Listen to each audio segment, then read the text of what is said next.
Mu runani Burundi bwa bose twasohoye itangazo aho tunegura ingene umugwi seni uriko urakora mu gutunganya amatora na cane cane mu bijanye n'ibi vy'abahanuzwa jambo ba komine.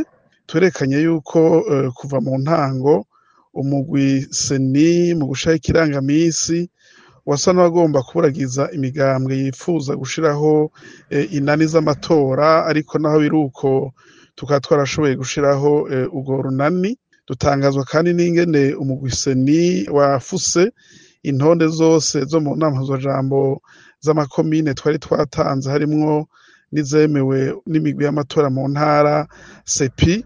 Aha twibutse yuko umugwi seni wari washizeho ikirangamisi gishasha c'ingene izo ntonde zoshobora gusubirwamwo, ariko tugiye kubikora mu masepi bikaba bitashoboye kwemegwa. Gushika aya masaha rero urunani Burundi bwa bose rukaba rwarakumiwe mu matora yose y'amakomine, ari naco gituma twasubiye gusaba nyen'icubahiro umukuru w'igihugu, wewe ahagarariye ibikorwa vyose vya leta kandi n'amatora meza, yuko yofasha kugira ngo ihasubire kuboneka kano karyo ko gusubira gutunganya gushasha ivyerekeye intonde z'amakomine, kugira ngo amatora azobe arimwo demokarasi koko.